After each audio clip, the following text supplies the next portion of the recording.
What's up, guys? I thought I'd make this short little video talking about well, something that really pisses me off is whenever I hear about, oh, go here, work there, work here.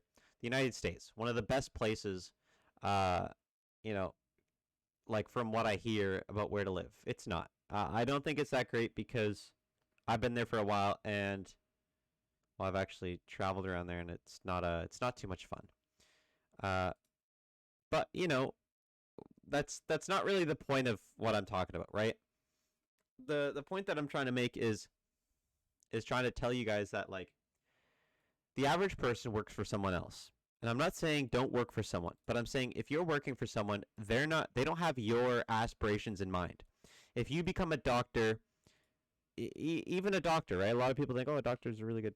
You still work for someone. So if you really want to be financially free or whatever, you can't be working for someone.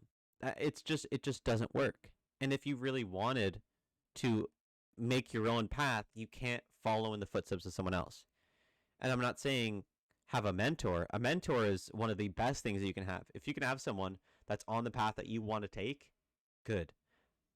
But it's like hiking. The funnest trails are the ones that are barely marked out. Have a couple broken twigs that you have to really explore. That's what is exciting. Not the burnt trail that has very slow hills and there's not a whole lot around you. That's not fun. But really going through the path, or let's say you have someone that's really good at hiking and you follow them, that's fun. That's a whole lot of fun. Not the burnt path. That's boring. And honestly, the burnt path isn't going to lead you anywhere because if everyone went on that path, obviously there was anything great. It's like if 100 years ago everyone dug for gold in this big hole and they found all the gold after so long, right? Like they always would. Let's say you hear from your grandparents, your parents, oh, if you want to make some money, dig for gold here. Well, if that's what everyone said, there's probably no gold left. And you could spend a little bit of time testing that hypothesis. And once you do, and once you know that it's true, you think, okay, I'm going to learn from that. I can't listen to these people because the knowledge is outdated, right? A lot of people say, oh, invest, in a 401k or get a mortgage or get this and that and this and that. Yeah, sure. If you have enough money and you're making like $450,000 a year, 500 grand a year, okay, yeah, buying a house is not scary. But for the average person, if you had to buy a $30,000 home, or let's say this was how much you made in British Columbia, where I am, there's houses that aren't very spectacular and worth over $1 million. You will be stuck. You'll be trapped to your house for so long. That what if there was a job opportunity? You can't take it. You're stuck to this house, right? So there's so many things that make it so difficult for people to actually win, and it's very sad because not a lot of people will tell you, but I will because I have no reason not to. I'm not getting anything out of this. I just want to say it because it's been on my mind.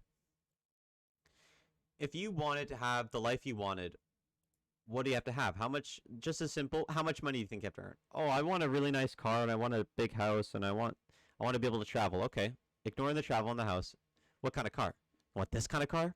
Oh, 930,000. Oh, this kind of car? 300, 400,000. Oh, this kind of car? 250,000. How many years do you think it would be able to have if this man, let's say average Joe over here, makes let's say $35,000 a year, 10 years, you know, 25 years, 8 years. Like it's an amount that is so beyond people's understanding, and it was beyond my understanding. I thought everyone had no money because I grew up around people with no money, and I thought everyone was like me.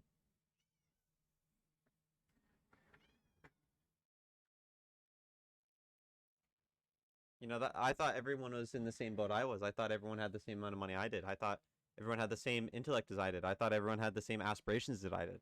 I'm not trying to brag. I'm not trying to like demoralize anyone. I'm just trying to show that like if the average person, right? And you'll hear it a lot. The average person 50, 60 years ago could afford a nice house, could afford a car. Like just as a joke, look at Family Guy or look at The Simpsons. The thing that I found is 30 years ago, a man working a job with a high school diploma, no experience after that is having a just 9 to 5 and is able to have a nice house, 2 cars, for The Simpsons, right? And having a whole family and a stay-at-home mom and all that, right? And that's a lot of money. Or let's say Family Guy. You know, he has a nice house and he works at a brewery. You know, obviously you can tell he's not that smart, and it just kind of shows that it's like, okay, if this idiot could make a lot of money, and if you ask anyone, do you think like the financial situation of The Simpsons isn't weird? Not really. It's pretty normal. It looks normal. But look at it now. It's not normal. If you wanted to afford a house and you're making 35,000 or 31,133, that's nothing. That is no money because you're not coming home with 30 grand. Half it's just going away to living or taxes. More like 60-70% is gone before you even have the opportunity to use it.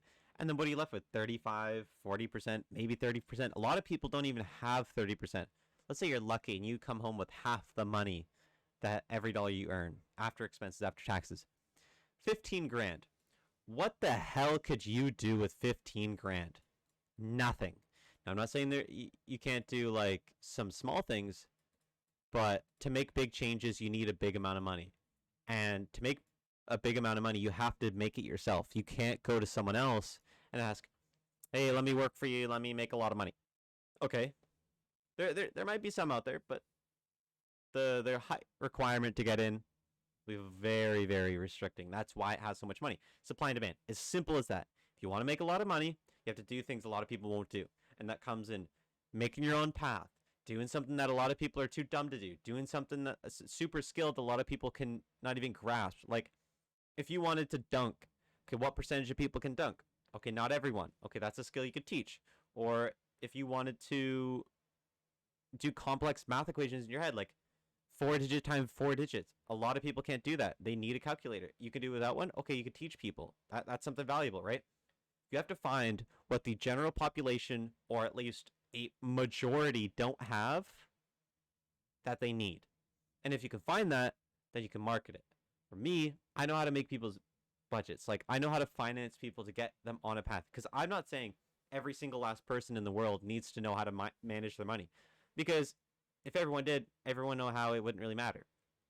But what I'm saying is, if you knew someone that knew how to work with money and finances and all that, you don't have to learn it. You have someone that knows how to learn it. So it's like, oh, perfect, right? You don't have to worry about it. It goes on to the point of learning, like this simple thing of learning the people that you are around need to have valuable skills that make you want to be around them, right? Like, you guys might have a YouTuber or a TikToker or Instagram or whatever that has a lot of valuable information, and you listen to them because of the value that they have. And, you know, it could just be on a game. It could just be someone who plays games and they're really talented, but they have value that you don't have that you want to learn how to get. It's as simple as that. You know, they're selling you a quality thing, a quality service, quality skill, and you're trying to learn it. That's why you're giving them this small price of your attention and, you know, watching a couple of other ads. It's a simple trade. And once you start realizing that everything you do is a trade in life, like you trade something for something, right? Like if you want to go to the gym, okay, I'm trading an hour, maybe 2 hours of my time to, you know, like get a little bit stronger, get a little bit faster, get a little bit more endurance. Okay, that's a fair trade, you know? Or if you find something that's super cheap, like let's say a shovel, and it's $2, you're like, okay, well, it's probably going to be a shit shovel because you know you're trading this little bit of money for a little bit of value. Obviously, if you bought a $20,000 shovel, it's not going to be much more valuable than a $200 shovel, right? You're just going to be buying a name brand or something, but you're still trading it. You're still trading your time for something, or your money for something, or your skills for something. Once you find, or once you start to figure out how you can trade something you know to people that don't know, that's when you can start making your own path. That's when you can start learning. That's when you can start like really making a lot out of the money that you earn, or a lot out of everything actually. Once you figure out what you know that most people don't, you can market it. Once you figure out what you need, you can find people who can sell it to you. And when you continuously do that and you find things that you need to work on and fix them, find things you can sell and do it. And this kind of snowball of like learning and selling and learning and selling You become so good at a lot of things that you don't even have to use a lot, right? Like, think about the most talented athletes. Do they have to do every last little thing that they know how? No. You know, like a math professor, does he need to show you every equation he knows? No. He can just show you a couple and you can be like, yeah, he's a math professor. He knows what he's talking about, right? Because after some point, you learn so many skills that you don't have to use them all. But it's almost like it builds character, it builds yourself, right? And no one's, oh, voice crack. No one's going to build that. And that's how it is. No one's going to build that for you. And as soon as you realize that no one's going to build that for you, you're going to start taking it into your own hands. You know, you're going to start working on yourself.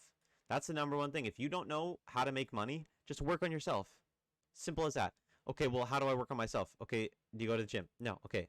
Well, what if you do go to the gym? Okay, well, practice your language. What language do you speak? English. Okay, well, do you struggle with grammar? No. Okay, do you struggle with writing? Yes. Okay, fix that.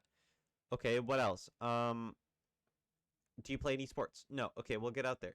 You know, oh, I want something that like teases my brain or like, you know, practice mentally. Okay, find something like chess or find something like Connect Four or something that, you know, you can practice that'll train your mind to solve complex things.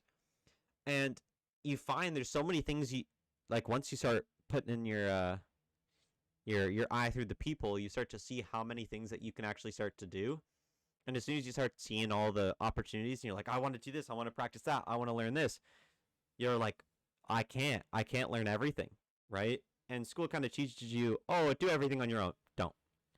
Find people that know the things that you wish you learned, so then it's essentially like you have that knowledge the same. Like if you met 10 people and they all know a different, let's say they all went to college or something, and they all had their own degree in something. Would you have to get 10 degrees? No, you have 10 degrees of knowledge in a room. It's as simple as that. It's first of all what you know, so then you can be valued to people that know something valuable, and then trade that. You know, you network with people, you find people that are also valuable, and as soon as you start doing that, it's like this perfect step by step that it just shows so much.